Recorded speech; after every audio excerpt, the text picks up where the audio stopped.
रुद्रप्रिया क्रिएशनमध्ये तुम्हा सर्वांचं स्वागत आहे. आपण आज साडीला गोंडे कसे लावायचे व आरीवर्कचा ब्लाऊज हे पाहणार आहोत.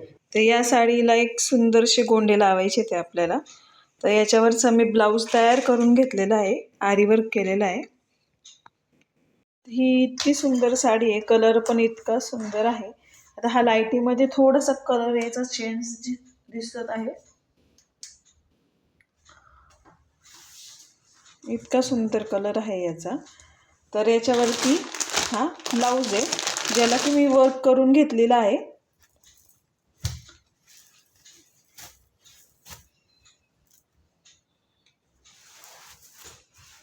याला असं रेडीमेड वर्क होतं, तर काठ खूप खाली राहत होते रिकामी एवढे, आणि उंची कमी असल्यामुळे इथे भाईचं 9.5ची उंची आहे, तर त्याप्रमाणे आपल्याला वर्क करायला लागतं. तर इथं जर घेतलं असतं तर हा मोराचा कट होऊन जात होता, म्हणून हे वर्क केलंय. सोबतच त्याला छानसे असे हे लावलेले आहेत लटकन, हँगिंग. नाही झालं एवढा गॅप राहिला तर ठीक आहे, ओके, काय प्रॉब्लेम नाही. बॅक साईडला त्यांना नको होतं, त्यामुळं बॅक साईडला काही डिझाईन आम्ही केली नाही आहे.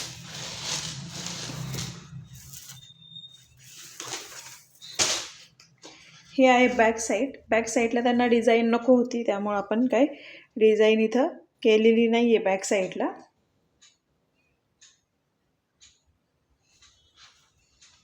तर असं सगळं आहे. दोन्ही भाई एकाच साईडला आहे, त्यामुळं खूप प्रॉब्लेम आहे. दोन्ही भाई एकाच बाजूला आहे. विरुद्ध बाजूला दिलं तर होतं, पण करायला पण जमतं व्यवस्थित, त्यामुळे. पण नाही दिलं, त्यामुळं आपण हे केलेलं आहे. तर हा झाला ब्लाऊज आणि ही साडी. पण ह्या साडीला छानसे गोंडे लावायचेत आहे. आपण इथं गोंडे लावून घेऊ छानसे. तर कसं आहे, गोंडे याला सूट होणारेच पाहिजे नाही. गोंडे जर याला सूट होणारे नसेल तर काहीच फायदा नाही. त्यासाठी मी एक नवीन युनिक आणि ट्रेंडिंग हे लोटस आहे,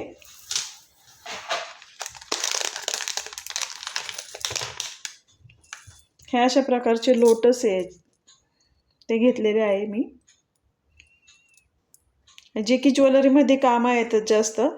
पण काहीतरी वेगळं करायचं म्हणल्यावरती आपल्याला लागणार आहे. हे खूप युनिक डिझाईन आहे आणि हे याला सूट होतं ते व्यवस्थित ह्या वर्कला.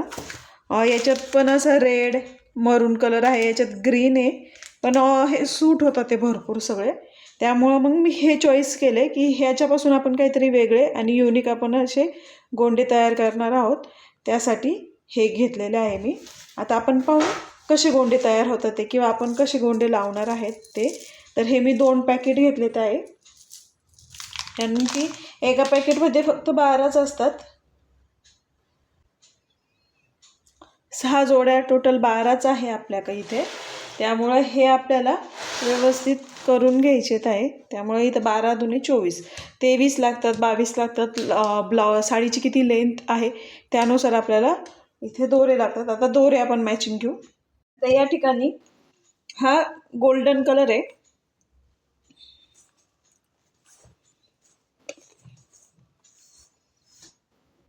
हा इथं असा कॉपर गोल्डन आहे हा कलर, आणि ब्ल्यू कलर आहे. तर त्यासाठी मी इथं दोरे विणून घेतलेले आहे, परफेक्ट मॅचिंग होणारे घेतले ते.